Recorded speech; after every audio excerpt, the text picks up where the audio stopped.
Hi friends, ഇന്ന് വാഴ പൊരിച്ച് കളഞ്ഞിട്ട് തെങ്ങിൻ തടത്തിൽ വാഴയായിട്ടുണ്ടല്ലോ, തെങ്ങിൻ്റെ വളം മുഴുവനും വാഴ വലിച്ചു എന്നിട്ട് കുറേ മാറ്റി എന്നിട്ടിപ്പം തെങ്ങിന് വാഴേൻ്റെ തടത്തിലെ മണ്ണ് കോരിയിടലാണ്.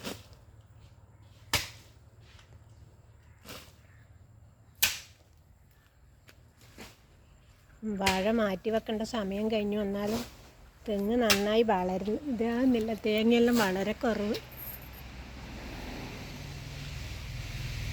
നല്ല തേങ്ങ പിടിച്ച തെങ്ങായിരുന്നു. ഈ വാഴ കാരണം ഇപ്പുറത്തൊന്നും കുറേ വാഴ പൊരിച്ചു.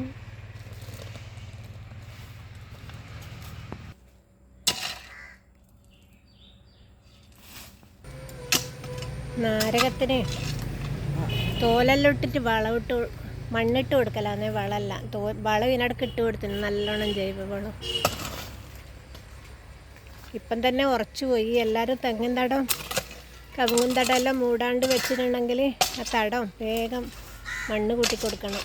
മഴ 2 ദിവസം പെയ്യാണ്ടിരിക്കുമ്പോഴേക്കിൽ പാറ പോലെ ഉറച്ചു.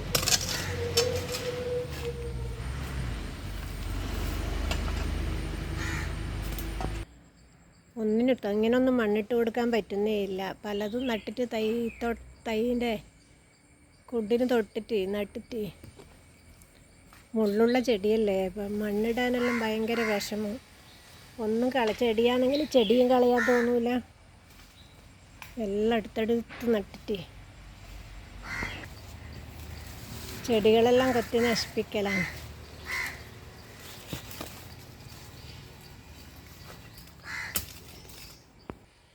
ഇത് ഞാൻ മുമ്പ് വീഡിയോ കാണിച്ചില്ലേ, 2017 നട്ട വാഴ എന്ന് പറഞ്ഞിട്ട്. ഞാൻ വിചാരിച്ചിന് ഇപ്രാവശ്യം ഒരു കന്നേ ഉണ്ടായിട്ടില്ലേ. ഇപ്പുറത്തേത് എല്ലാം പോയി. എൻ്റെ ചുട്ടിൽ കവുങ്ങും റംബൂട്ടാനെല്ലാം ഉള്ളതുകൊണ്ട് ഇതായത് ഇപ്പോൾ ആദ്യം ഉഷാറായിട്ട് വരുന്ന. രാസവളമൊന്നും ഇട്ട് കൊടുത്തിട്ടില്ല. ഈ തെങ്ങിനിടുന്ന സമയത്ത് കുറച്ച് വേപ്പും പിണ്ണാക്ക് നല്ലോണം ഇട്ട് കൊടുത്തിന്. ഞാൻ ഇതിൻ്റെ കവിളിൽ കുറച്ച് ഉപ്പും ചേർത്ത് കൊടുത്തിന്. ഇപ്പം 2 കന്ന് നന്നായി വളർന്നിട്ടുണ്ട്. അത് 2ഉം കൊല വരുന്ന തോന്നുന്നു. 2-3 എണ്ണം ചെറുതുമുണ്ട്. ഇത് നന്നായിട്ട് നശിച്ചു പോയി കേട്ടോ. ഞാൻ വിചാരിച്ചു ഈ വാഴയും പോകുന്നുണ്ടെങ്കിൽ പോട്ടെ, കവുങ്ങ് നന്നാവുമല്ലോ എന്ന് നോക്കുമ്പോൾ ആ വാഴ പെട്ടെന്ന് തന്നെ ഉഷാറായി.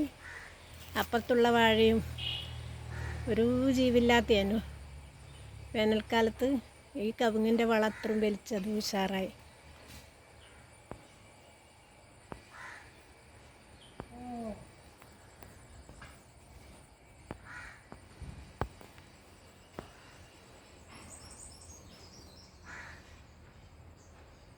ഇന്നത്തെ പണി ഇതൊക്കെയാണ്.